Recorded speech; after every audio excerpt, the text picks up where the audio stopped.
CFMC no cinema.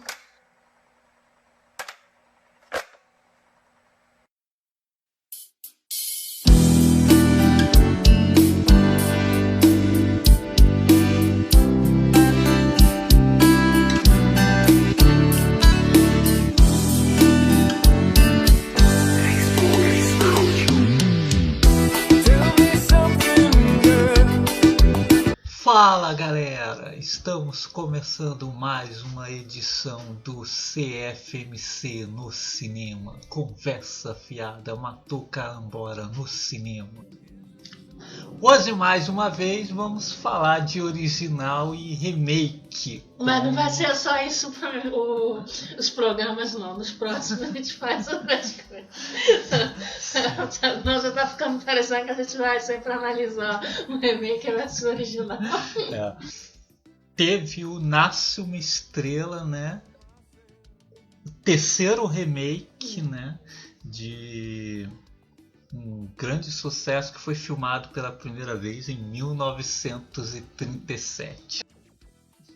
É um filme muito amado pelo público, foi indicado ao Oscar, né? A 8 Oscars, incluindo o melhor filme. Pensamos, por que não assistir também as primeiras versões, né? Os 3 primeiros filmes?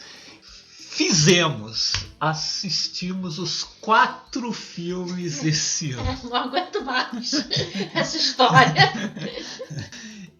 E no programa de hoje vamos comentar os filmes aí, a diferença entre um e outro, né? Dizendo de antemão assim que gostei mais de um do que de outro, mas nenhum assim está figurando entre os melhores filmes que eu vi na vida. Eu não amei nenhuma das versões, né? Nossa, o pessoal ama muito essa história. Tanto que não é todos, foram 4 filmes já, né? Não chorei nem no final desse filme, de nenhuma das versões, e também não chorei no final de Vingadores Ultimato. Não, somos muito frios. Bom, mas vamos lá, juntos e Sharon Now. Vamos começar então pelo começo, né? O primeiro filme, né? De 1937, dirigido pelo William Wellman e estrelado pela Janet Gaynor e pelo Friedrich Maass. Todos os filmes é basicamente a mesma história, né? É o cantor-ator que conhece uma aspirante a cantora-atriz. E esse cantor-ator geralmente está em declínio na carreira e, ao mesmo tempo, né, em cada versão, com menos ou mais ajuda ele dá a essa cantora-atriz a fazer sucesso, ela acaba fazendo sucesso e ele vai mais para o fundo do poço. E em todas as versões ele se mata no final. É basicamente isso. Em resumo é isso. E as 4 versões são bem parecidas, né? Não foge muito disso, né? Por exemplo, no programa passado a gente analisou o Suspiria, né? Por exemplo, o remake do Suspiria já é aquele remake que tenta fugir, né? Um pouco das reimaginar. Não gostei também, mas tenta reimaginar o Gwen. É que não ficou bom. Aconteceu aí que não ficou bom, mas o princípio de reimaginar, né? O filme tá ali, né? Foi o mesmo caso do Robocop também, do Padilha, né? Tentou mas não ficou bom também, mas tentou reimaginar. Eles não acertaram como o pessoal dos anos 80, né? Como o Cronenberg com a Mosca. Sim. O Captain com o Enigma do Outro Mundo. Scarface. Tá, são exemplos de remakes que tentam, né, reimaginar a história original. E no caso do Mestre Uma Estrela, é mais uma adaptação pra época. Tipo, você vai ter né, as mudanças, tipo... O original é o cinema, aí nos anos 50 já vai ter o cinema, mas o cinema musical, né, que era a época, né, dos grandes musicais. Aí nos anos 70 você já tem na música, e aí a nova versão também, música de novo e tal. Mas a história é a mesma, enfim. Então vamos começar pela de 1937, né? Que a Janet vive a Esther e o Frederick vive o Norman Maine, né? Ele é o ator já em declínio. Sim. O filme de 1977 já começa apresentando ele em declínio. Ele já é um beberrão. Um alcoólatra. Infelizmente ele não foi para a igreja, não encontrou Jesus. Continua um bêbado. E aí a conhece, ajuda ela a se lançar na carreira e acontece tudo isso aí que a gente falou aí, todas as coisas. Eles se casam, aí ele vai cada vez mais pro fundo do poço enquanto ela sente. Exatamente, até que ele se mata. Digamos assim, a minha versão favorita, né? Já disse que não amei os filmes coisas assim, né? Mas foi o que eu mais gostei, assim, porque de todos os quatro, assim, ia ser o mais enxuto. Acho até que é o que tem a metragem menor, se eu não me engano. Se eu não me engano, acho que é o menor. Também, eu acho, não amei nenhum dos filmes, mas acho, assim, que ele é o mais amarradinho, o mais coerente nos personagens, assim, não, sabe? Não tem nenhuma mudança no personagem, alguma coisa estranha e tal. E também, assim, dentro do contexto da época, é o que eu acho que os acontecimentos do filme, assim, fazem mais sentido. Sim, né? O pano de fundo é muito mais interessante, né? É a época da Grande Depressão, né? Então... E aí ela é uma atriz aspirante, né? Ela sai do interior, né? Vai lá pra Hollywood e aí não consegue nada e tal. É difícil mesmo ganhar a vida ali, porque porra, tá praticamente passando fome. O próprio cinema não está produzindo. O próprio cinema então, assim, tá mal. E era uma época, né, que os estúdios, né, investiam em seus astros, né? Não era como hoje em dia que você podia ser contratado para um filme do estúdio tal, depois para outro estúdio, coisa e tal. Então era muito mais difícil o estúdio vou investir nessa garota, né, coisa e tal. Aí ela era fã, né, do Norman, né, e tal. O que também, né, ela é retratada assim de uma forma mais, né, mocinha romântica, né, e tal. Então ela fica encantada naquele, eu acho. Então, o que ajuda a explicar também algumas coisas, tipo a insistência em permanecer com um cara mesmo, né, tão problemático, né. E aí acho que é o que vai, assim, levando mais coisa. Por exemplo, até a questão do sucesso dela, de como a indústria trata, tipo... que a gente vai mais a fundo na comparação dos outros quando for falar do novo, né? Mas eu acho que ele não é maniqueísta, né? Em colocar a indústria como a vilãozona que destruiu o ator, né? Tipo, eles só fazem aqueles lances mesmo, tipo... vão investir nela e inventam uma história lá misteriosa, sofisticada, em vez de dizer que era uma garota do interior e tal, né? Pra, tipo, criar aquela aura de glamour que os astros, né, nos anos 30, 40, 50, eles gostavam de dar, né? Mas eu acho mais amarradinho mesmo da trama. Mais pra frente, né, a gente vai falando dos outros e comparando, aí vai dar pra entender por quê, né, que é mais certinho. Sim. Então chegamos à versão de 54, que é a mais famosa por muito tempo. Talvez continue sendo, não sei se essa versão do Bradley Cooper também, né? Acabou de ser lançada, né? Não posso dizer. Não dá pra gente julgar qual que se vai suplantar. Assim, né? Mas é a versão mais conhecida. Pelo menos eu sempre, quando eu ouvia falar em Nasce uma Estrela, a primeira versão que eu conheci era da Judy Garland. Por muito tempo eu pensava até que era o primeiro filme. Que foi filmada na época dos grandes musicais. Então, temos praticamente a mesma história. O protagonista, inclusive, se chama Norman Maine. A protagonista continua se chamando Esther. Novamente, na mesma história. A história é a mesma, né? A grande diferença é o mesmo. É o musical. O musical. Os musicais, né? É o que muda no Ao invés filme. de uma atriz, A época e tal. ao invés de só atriz, ela quer ser atriz, né? De musical. Aí já começa.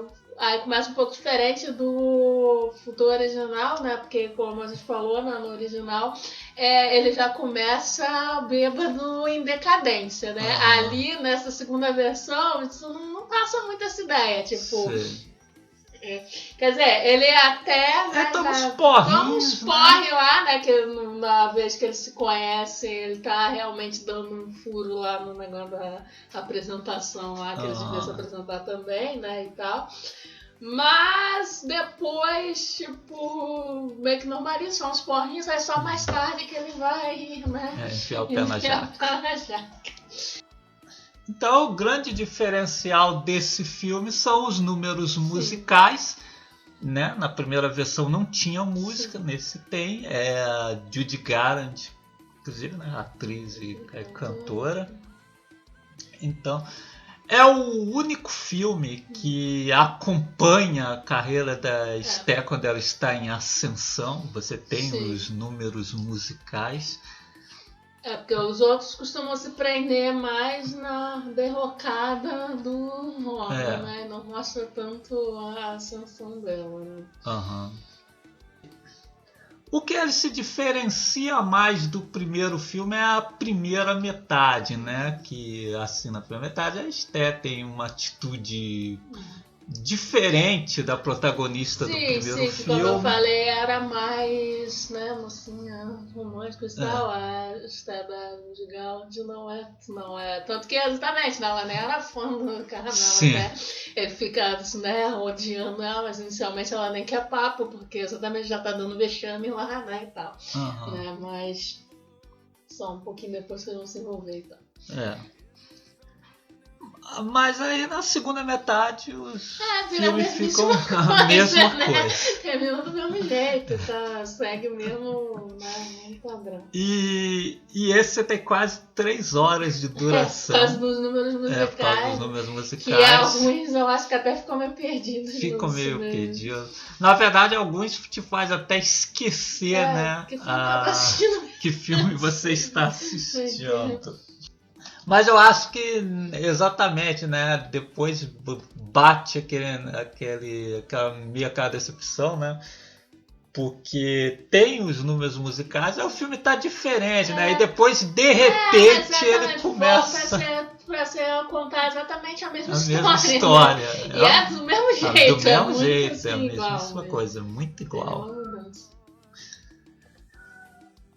Então, vamos à versão de 76, que se passa inteiramente no mundo da música. Estrada pela Barbra Streisand, faz novamente a personagem de nome Esther. E o Kris Kristofferson, que aqui faz o John Norman Howard, né? A diferença é que, né, ela agora é uma cantora, né, canta em clubes, né, não é uma aspirante atriz, né, e tal, que aí tá aí nessa vida de clubes e tal, ainda não teve a oportunidade, né, de e gravar um álbum, etc, né? E aí ele encontra, por acaso, quando entra nesse bar aí pra beber mais. É. Então, a mesma coisa dos outros filmes, só que naquele clima dos anos 70 e tal. Por exemplo, ao invés só de beber, ele também usa droga. Então, já dá uma cheirada. Né? Eles falam os palavrões e tal, né? Ela não é tão derretida quanto as anteriores. Tá?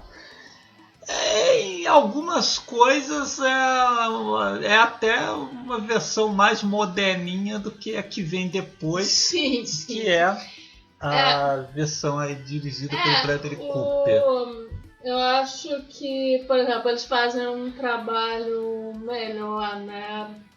A retratar o alcoolismo, né? Eu acho que é o que menos glamoriza, né? O suicídio e essa parte e tal, porque nos outros fica uma coisa, vamos sacrificar para salvar a carreira dela, sabe? Para não prejudicar. Ali é o que menos tem isso, né? Então acho que é o que eles fizeram um trabalho melhor, né?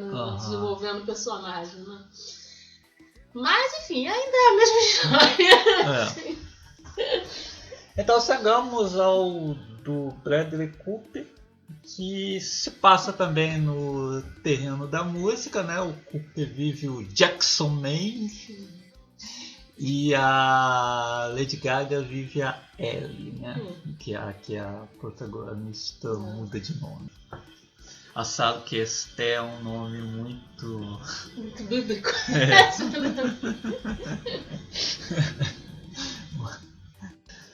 A versão do Cooper pega muito mais dessa versão de 76, assim, no que se refere ao campo da música, inclusive o início, a mesma ideia, né? Ele sai aí pela noite depois de um show, encontra ela num barzinho aí.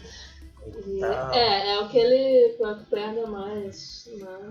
Tem um negócio, depois levar ela pra assistir o concerto, depois vai pegando mais coisas, né? Leva ela para se apresentar no show dele, ela faz sucesso e é aquela história de sempre. E é isso que me decepcionou no filme do Cooper, né? Porque poderia, né, ter feito algo mais diferente, né? Estamos em 2018, né? O filme foi feito em 2018. E, ele é a mesmíssima coisa dos outros filmes. Tirando a direção dele, que até para um primeiro trabalho é muito boa, né? O filme em conteúdo entrega a mesma coisa de sempre. E ele é até assim mais maniqueísta, mais bobinho que as versões na anteriores. Verdade, umas coisas que não tinha nas outras versões que eles colocam nessa nova versão, deixam mais bobo, assim, mais maniqueísta. E até por isso é a versão que eu menos gosto, assim, como ele falou, eu não amei nenhuma, também não odiei nenhuma, mas eu acho a original melhor, até por ser mais ágil também, coisa e tal. Sim. E eu acho essa versão de 2018 a mais fraca, exatamente por isso, porque é muito maniqueísta, sabe? Tem umas coisas ali que o modo como ele retrata a indústria da música de uma forma infantil, assim, boba. Eu acho também que é o deles todos, né? É o que muda de tom mais bruscamente.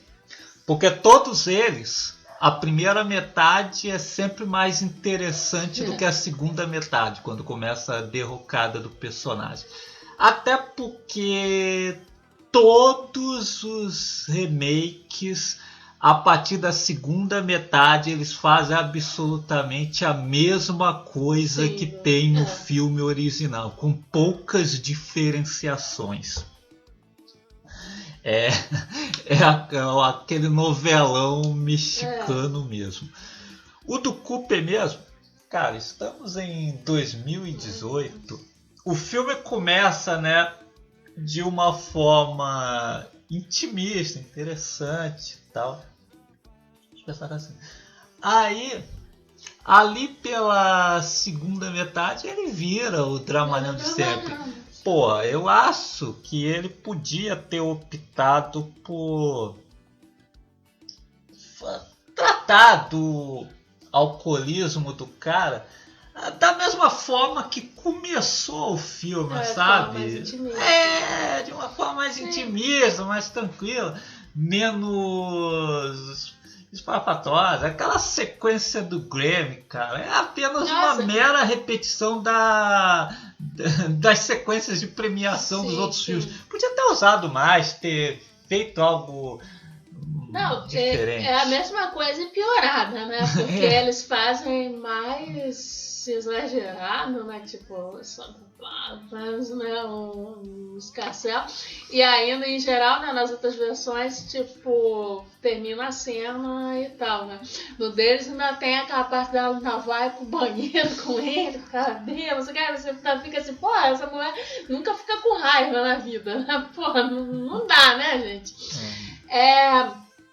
E eu acho que a versão do Bradley Cooper ainda joga fora a construção, né? Que ele começa fazendo da Ellie, né? Porque começa, a primeira cena que ela aparece terminando, sei lá, um namoro por telefone, você quer? Parece que ela é toda descolada e tal, né?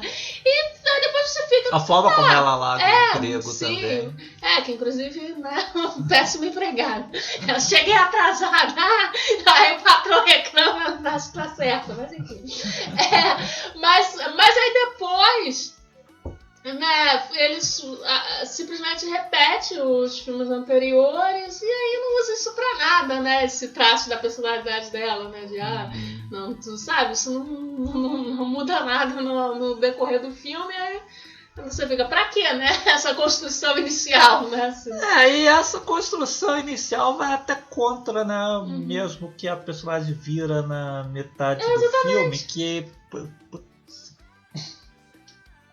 quando a indústria, né, está produzindo ela aceita tudo. Ela aceita tudo que o empresário, né, que o produtor fala pra ela fazer, aí ela só fica lá, né, dividida entre o marido e o que o empresário, sabe? Ela não tem mais vontade, né? O que aí, exatamente, aí, pô, como é que ele começa essa construção e depois... O filme não diz em momento nenhum se ela quer ser o que ela antes, né? Quando Jackson apresenta ela e tal, ou se ela acha uma boa o trabalho lá com o empresário e tal, né? Que, como eu tinha falado, né? Que eles fazem uma versão assim, muito maniqueísta. Nossa, é a pior versão assim, no que se trata na transformação da personagem. Porque em todos, em maior ou menor grau, tem essa parte, né, do choque assim, com a indústria. Né? No primeiro... Tem essa questão que eu falei, né, deles inventarem uma história assim, mais misteriosa, mais sofisticada, né, pra venderem ela como estrela. Aí na segunda versão é uma mudança de visual que eles fazem, né, que é mudar o cabelo, a maquiagem, não sei o quê, né. E aí na terceira versão já é em menor grau, mas é só aquela questão da estrutura do show, que ela não está acostumada, ela só quer cantar, né? Ela não quer, né, fazer o espetáculo, né, visual, essas coisas, né?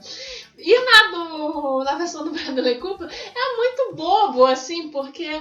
Tipo, ela é descoberta no show do Jackson, né? Um show de rock, de country rock.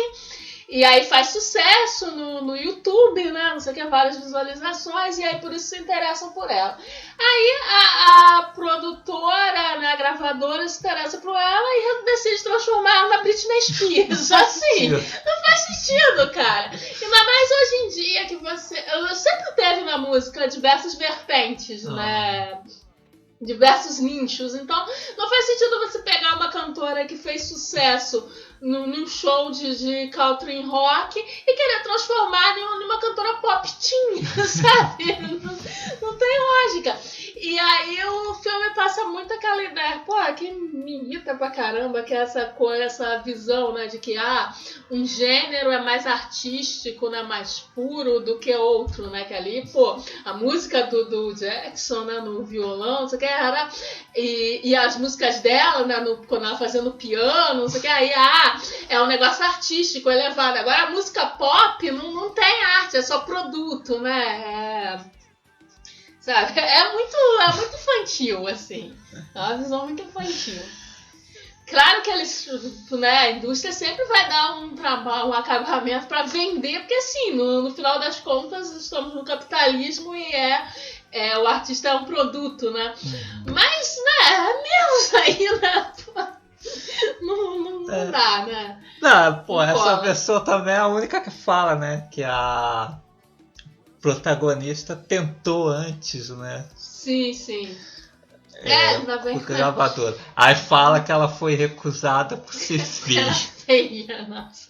O que, assim, hoje, pô, 2018, já, cara, não dá. Tem N cantoras aí no mundo pop que não estão nos padrões de beleza clássica. A própria Lady Gaga. Que é isso que eu fico me perguntando, que o filme tem a Lady Gaga, que é uma das principais estrelas da música pop atualmente.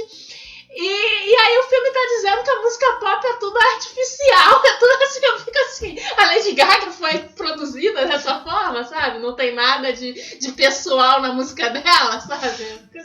Porra. Pra mim... E hoje em dia, né, porra, você tem várias cantoras aí que fazem sucesso por ser esquisitinha, né? Tem cantoras aí apostando na esquisitice aí. Sim. E fora que você tem vários nichos, né? Então é uma ideia bem estúpida achar que você vai pegar...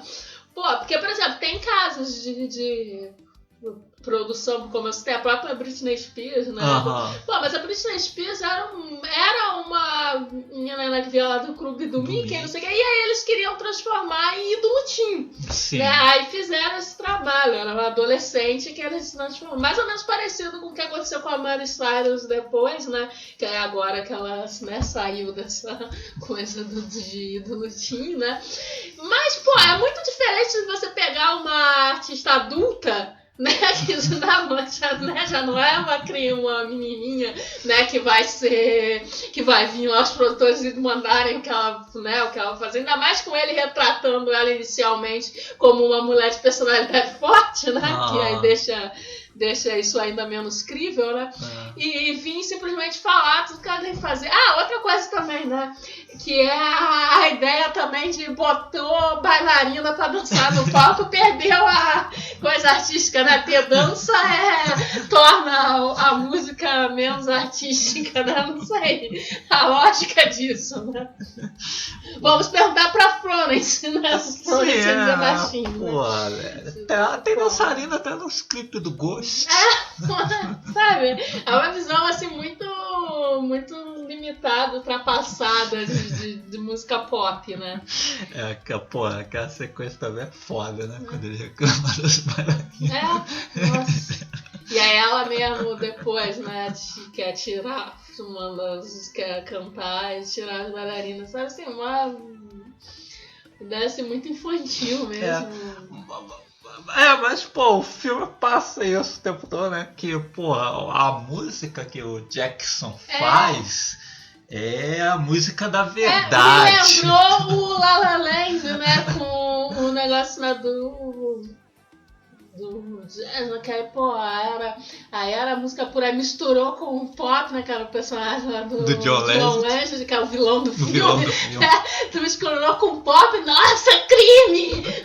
Pô, sabe? Pô, é como nesse filme, né, que tem o vilão, que é o produtor, né? Sim. Que, inclusive, diferentemente dos outros filmes, é o único que tem um personagem que aciona um gatilho pra pro Jackson se matar. Porque, pô, na primeira versão, ele já tá na pior, né? Tanto que ele, na primeira e no segundo tem aquele negócio dele ser preso. né? E aí ele escuta ela falando, né, que ia dar um tempo na carreira, né, pra poder ficar com o marido e coisa e tal, né? E aí ele se mata.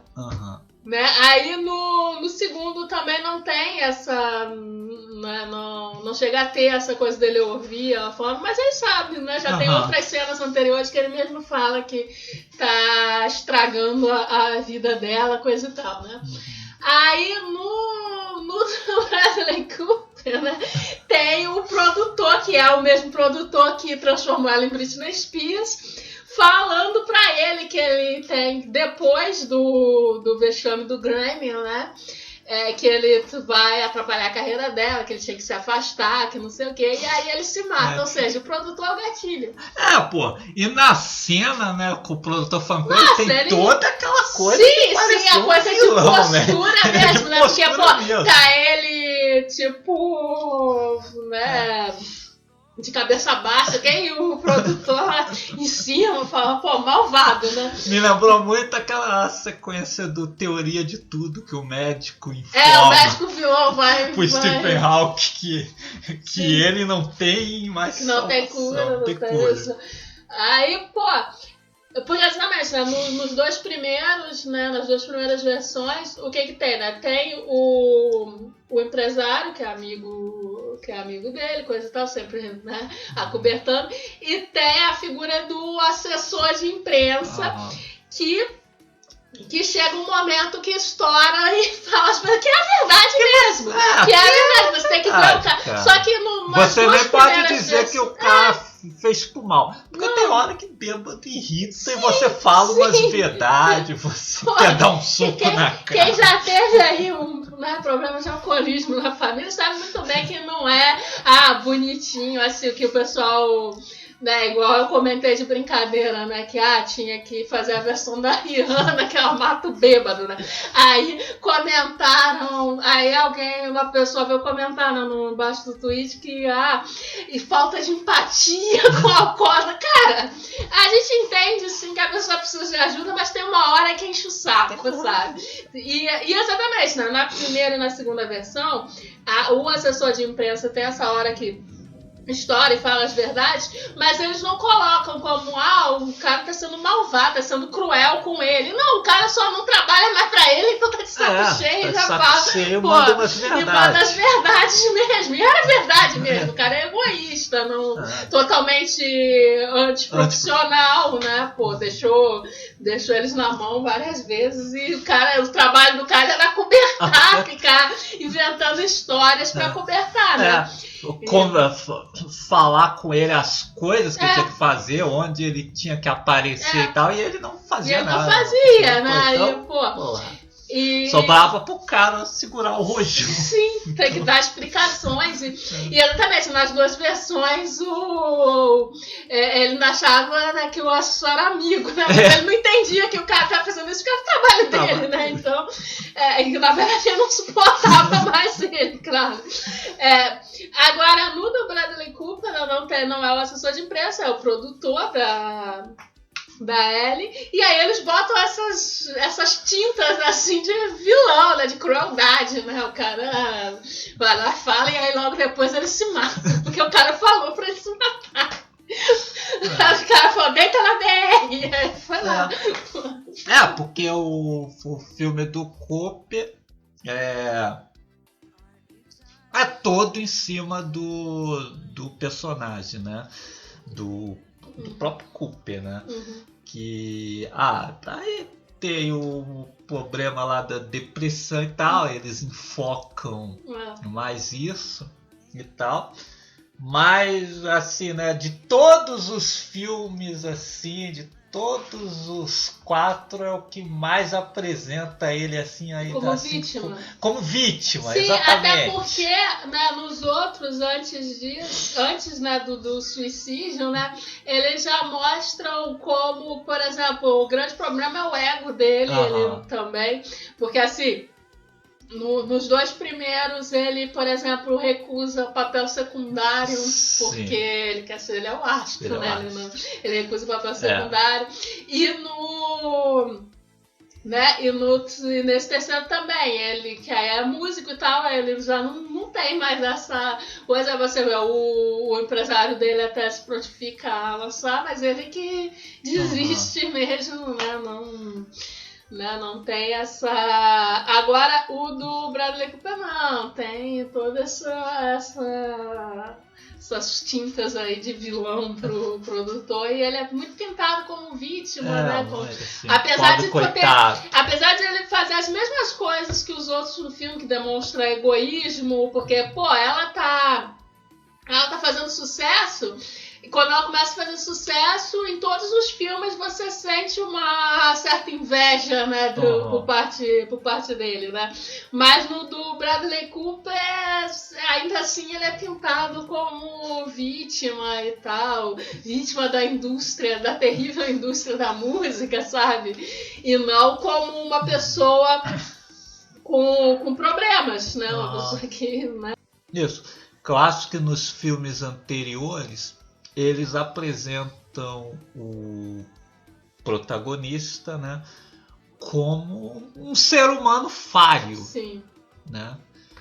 O do Cooper tem muito cuidado para florear. Talvez isso aí seja culpa do ego do Bradley Cooper. Ele é o diretor, né? Talvez eu não quisesse exatamente interpretar um fracassado. Exatamente. Aí, tipo assim, tanto é que ele é o único que o filme começa e, porra, ele não tá dando vexame nem nada. Sim. Tá lá tomando as bebidinhas, vai no clube, conversa com ela normalmente. Assim, tanto que até eles pegam isso bastante, né, do terceiro filme, né, essa ideia do clube.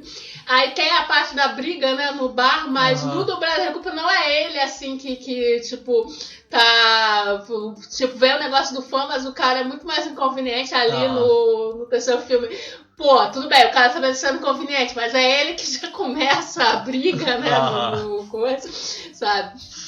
Então, é o que... Fred Krueger, aliás, inclusive, 76, não. Que venceu o saco dele. Fred Krueger. Então, assim, é o que mais floreia, mais romantiza também essa questão do suicídio e tal, né, tipo, pra ajudar a carreira dela, sabe? Muito... Realmente... E aí, o filme de 2018, né, aí dirigido pelo Cooper, também perde na escolha da atriz principal. Sim. Né? Não me matem, mas a Lady Gaga. Porra, cara. No de 37 é só cinema mesmo. Temos uma boa atriz no papel e tal. No de 54, porra, temos a Judy Garland, que é uma atriz, é uma cantora também. Boa. Também, no de 76, Barbra Streisand também, outra atriz e grande cantora também. No de 2018 temos a Lady Gaga, que é só cantora. Né? Que sim, é uma cantora muito boa, mas como atriz, né, o que acontece, né? Nesses momentos, no início do filme, que exatamente ela tá fazendo, né, um tipo mais descolado, até tá funcionando melhor. Mas quando chega na segunda metade, que aí ele começa simplesmente a reproduzir, né, os filmes anteriores, que aí é aquela parte da choradeira, do drama, aí, nossa, vai ficar devendo muito, né? Eu acho que... Tanto é que o personagem faz bem pouco nesses momentos aí da derrocada do Jackson. Sim. Tanto que fica muito mais em cima da derrocada dele do que em como ela reage a isso, né? Porque nos outros é muito mais conflito. É mais dividido, né? Tem mais conflito, tem... Mas aí, né, o problema aqui é que nós temos uma cantora, né, que não é atriz, apesar de ter sido indicada aí ao Oscar, brincadeira. O pessoal força muita barra, né? Força demais, né? Muita barra. E temos um ator que não é cantor. Que você vê que nos números musicais, né, ele só canta mesmo a música do início. Pô, não engano, né? Pro karaokê tá bom, né? Mas pra fazer um cantor, né? Não é à toa que ele dá aquela imitadinha de Ed Vedder, tipo Barto. Sim, ele mesmo falou, né? Que se inspirou no Ed Vedder. Com aquela voz pra dentro. Assim. Ele falando totalmente, né? Ele mesmo falou, né? Que se inspirou no Ed Vedder. Felizmente, cantando, ele não tentou imitar o Ed Vedder, né? Porque senão ia virar Creed, né? Porque... Na parte musical, eu gosto bem mais do filme de 76. Sim. Que tanto Chris Christopherson quanto a Barbra Streisand cantam mesmo e atuam. Pô, os dois cantam e atuam bem, né? Então é o que, assim... Como... Comparando os dois filmes, né? Como são os que são sobre a indústria da música, né? É melhor, porque ali, pô, a Lady Gaga canta, mas não atua. Mas também não acho que seja essas coisas. Eu acho que ele é melhor diretor que ator. E cantando também tá bom pro karaokê, né? Mas... Eu acho que ele podia seguir só como diretor. Pô, eu acho que o grande erro dele foi na segunda metade fazer a mesmíssima coisa que os outros filmes, cara. No começo tava muito bem.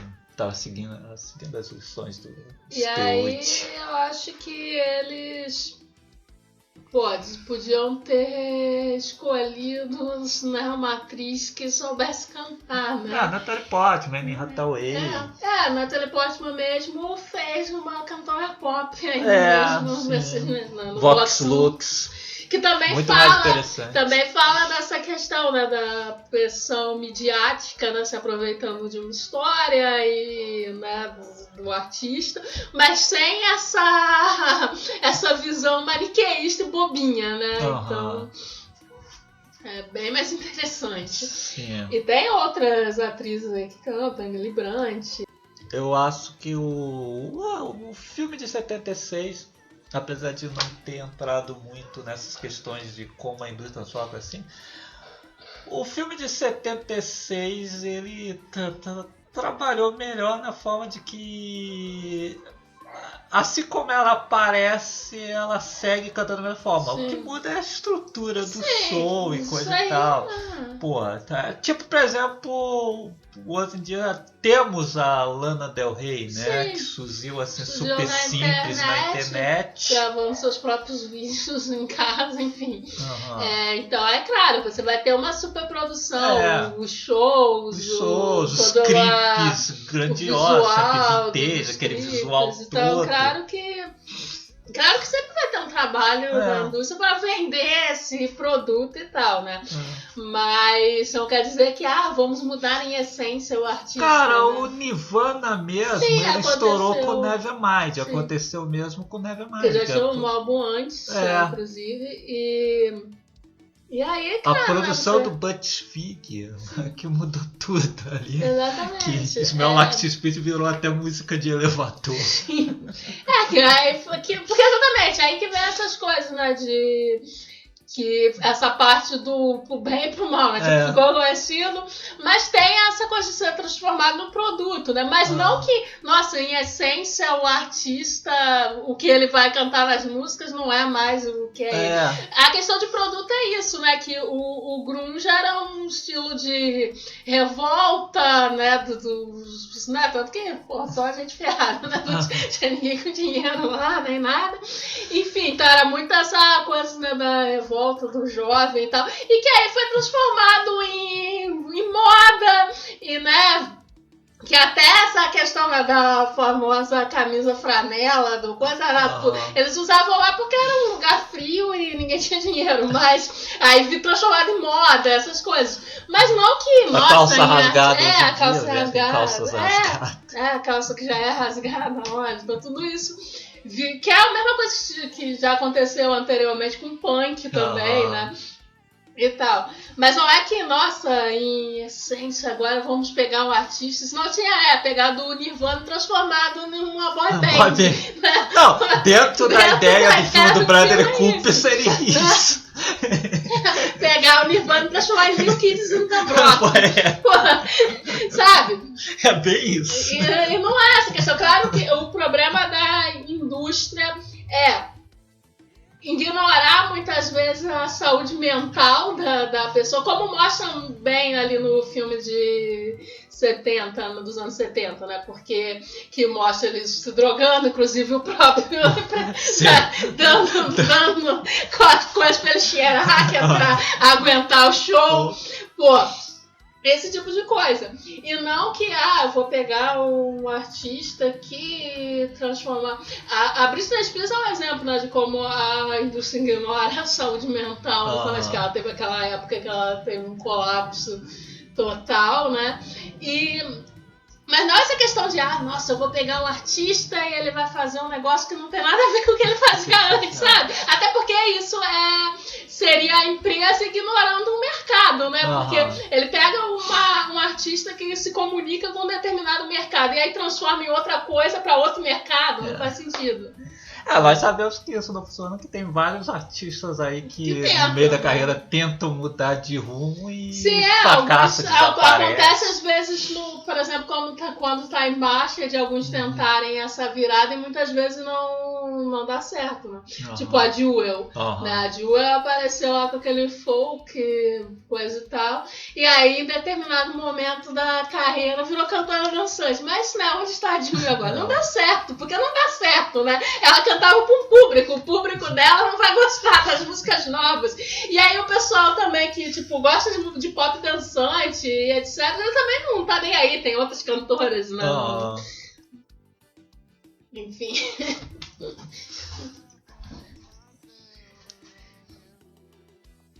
E esse projeto, né, do remake de Nasce uma Estrela, ele estava nas mãos antes do Clint Eastwood, né?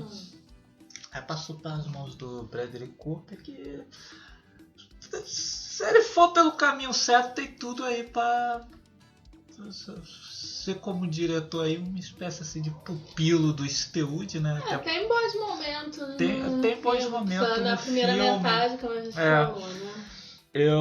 Digamos assim que o estilo de direção dele é muito bom.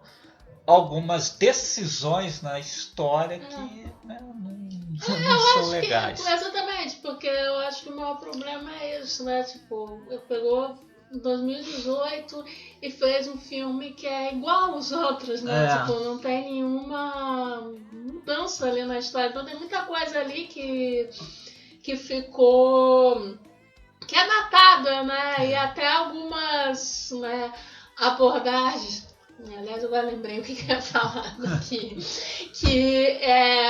Por exemplo, né, eles fazem aquele lance do Grammy, né? E aí, no novo, né, eles tentam usar essa coisa da internet, né? Das viradas lá e tal. Só que eles usam como se...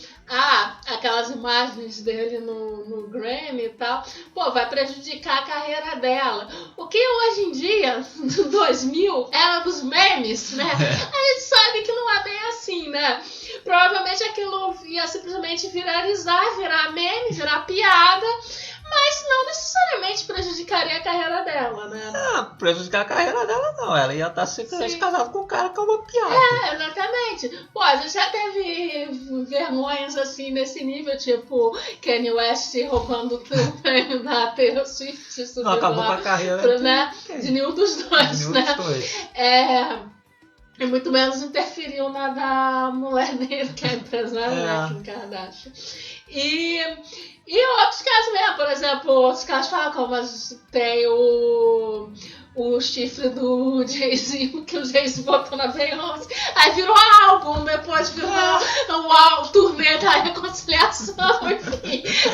Os produtores dela que não sabiam capitalizar as coisas. Realmente. Que hoje em dia vai virar meme. É isso, vira piada. O produtor dela é tão maquiavélico que não soube capitalizar em cima disso. Podia ter feito, né, depois. E podia realmente ter feito como ela queria, a turnê dos dois juntos, agora que ele tá recuperado do alcoolismo. Olha só, o amor dela curou o alcoolismo. Curou o alcoolismo dele, realmente. Pô, não foram O produtor foi inteligentes. burro. Os produtores da Beyoncé são muito mais inteligentes.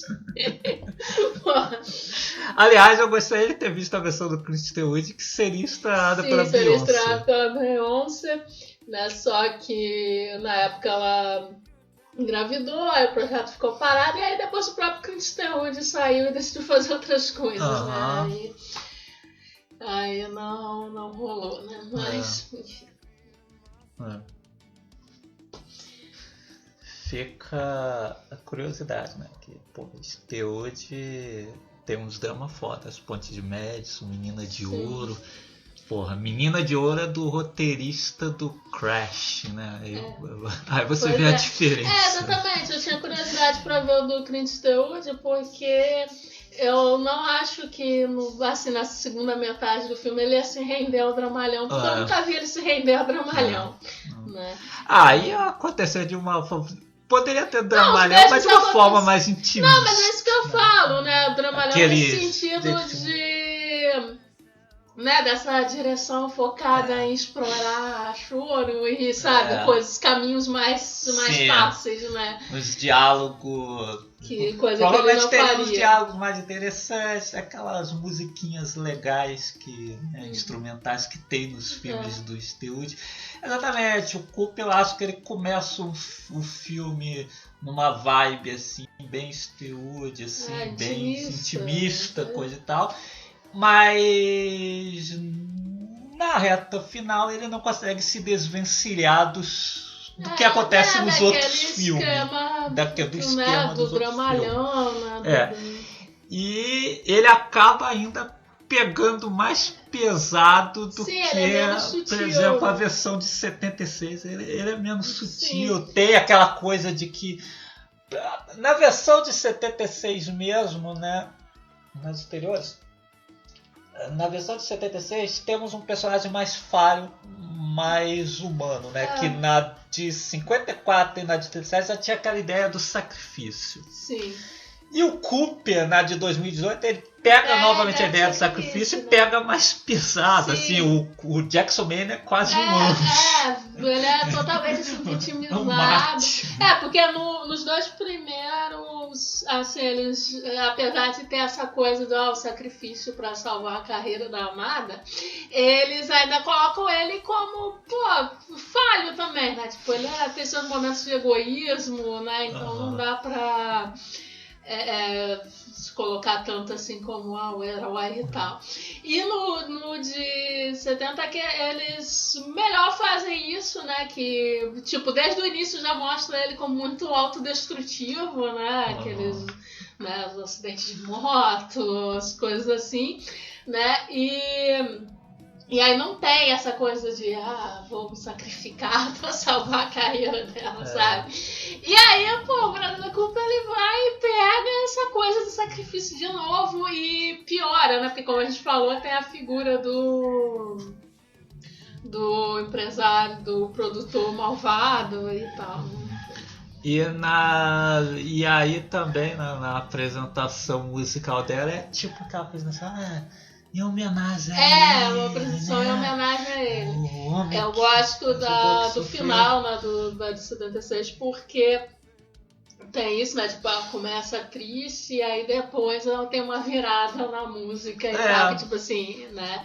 Ela tá triste por causa dele, mas vai seguir a vida dela, né? Por exemplo, fazer o quê, né? Tipo assim. E você tirando a ideia da versão de 37, da de 54, também, que eles se matam porque não quer atrapalhar a carreira dela, né? Isso não é dito na versão de 76, mas se você pegar todas as versões, a ideia é essa, né? Eles se matam para que ela possa seguir em frente.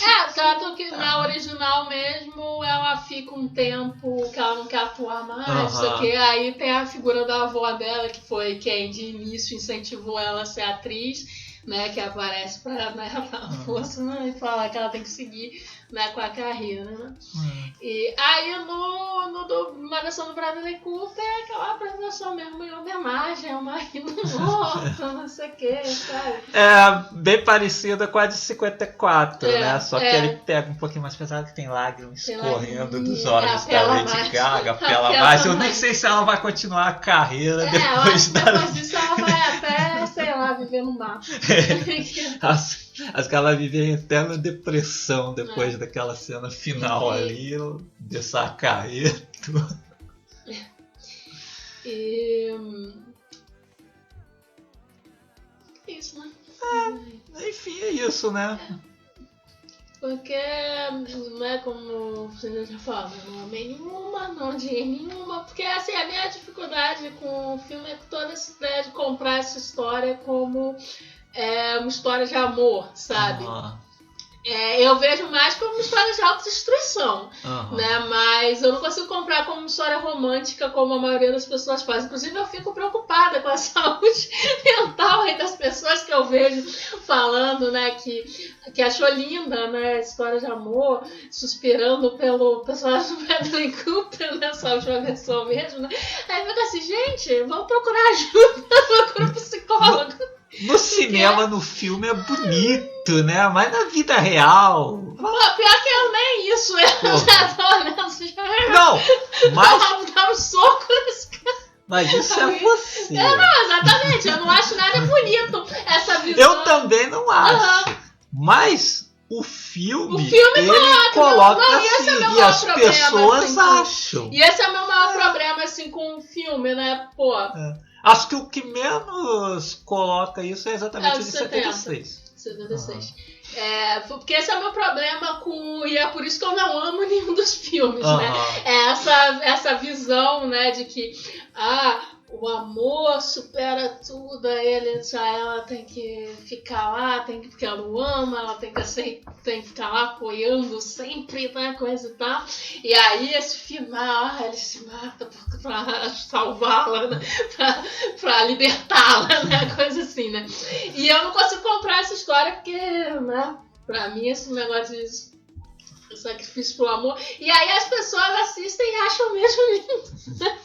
E aí é isso que eu acho preocupante, porque essa ideia, né, de você vai conhecer o amor da sua vida aí, mas ele tá se destruindo e aí você vai apoiar e as pessoas acham isso romântico, sabe?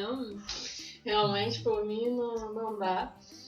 Até porque, né, no caso de bebedeira nunca termina bem. Não, porque exatamente, né, meu problema não é o personagem ser alcoólatra e... Né, tem outros filmes que abordam isso, né, como... Né, o Coração Louco mesmo. Bem melhor do que todas as versões. Também trabalha, né, com música country e também fala de alcoolismo, né?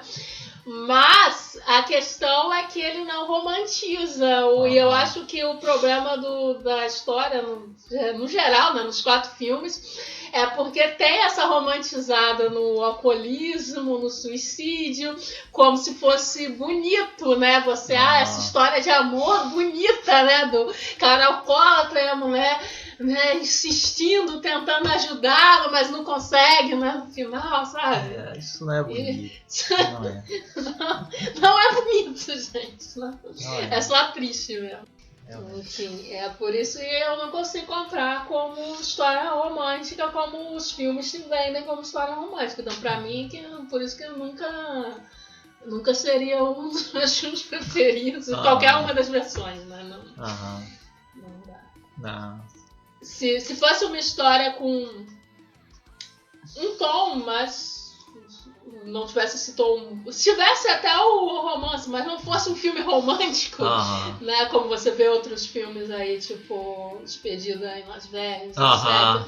Aí sim, talvez eu gostasse. Isso que o Cooper poderia ter feito. Despedida em Las Vegas também é uma história de amor, mas é contada em forma de tragédia, como devia ser. Não em forma de filme romântico, sabe? O alcoolismo não é bonito, não é Mas, bonito. Enfim. Mas assim, numa ordem de escala, eu coloco o primeiro filme, assim como o melhorzinho, assim,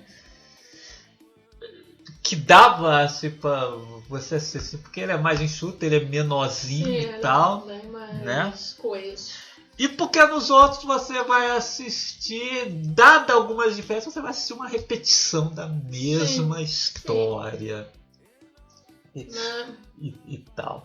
Aí, pô, o de 76, o de 54 eu meio que empato ali. Tem umas coisas que eu gosto e outras que eu não gosto. Leia-se as canções. E aí depois eu boto do Coop, que também a parte das apresentações são bem legais, são boas, embora eu prefira com certeza a de 76 sim, nesse quesito.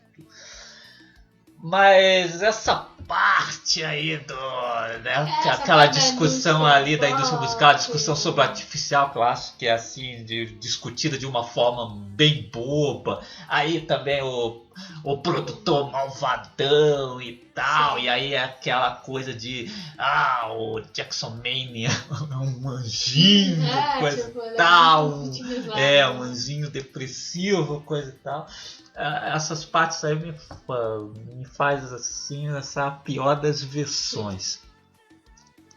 Então eu espero que algum dia aí saia uma quinta versão que tenha coragem de mudar um pouco as coisas quando o filme entrar ali no ato da derrocada do cantor ou ator, não sei o que vai ser na próxima versão.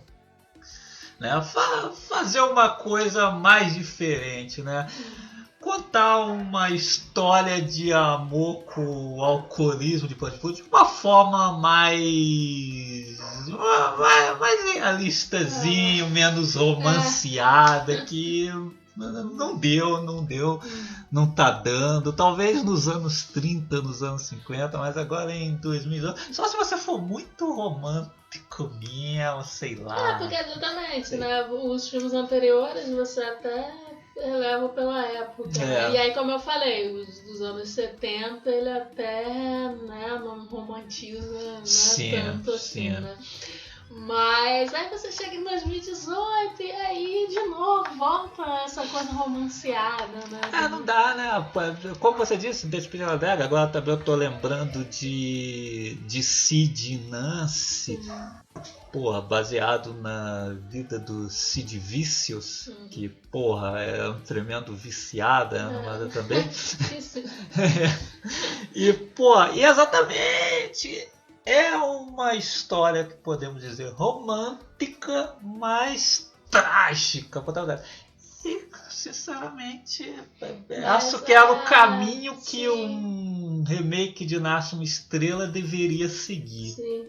Mas a galera gosta de. Exatamente por isso que fez sucesso, né? A galera gosta de uma romanceada. Você pode ver até pela coisa assim de histórias de pessoas reais mesmo, de artista aí mesmo, como é que o pessoal gosta de romancear, por exemplo, quando a gente citou, né, o Nirvana, né? O Suicídio do Cascol, você vai ver fã aí falar que, nossa, eles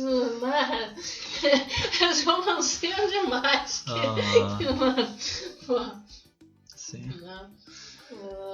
Enfim. O pessoal gosta de romancear, né? Não é à toa que o Romeu e Julieta é a história mais famosa do Shakespeare. Nem de longe é melhor. Não. Mas... até gosto, mas nem de longe é melhor.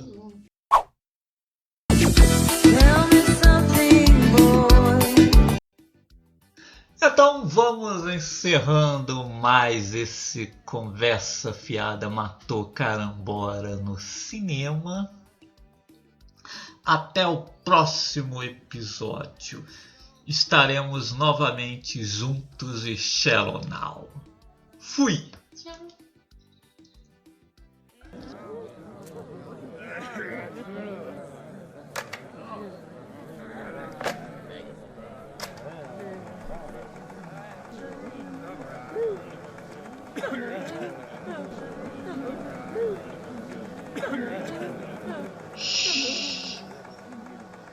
CFMC no cinema.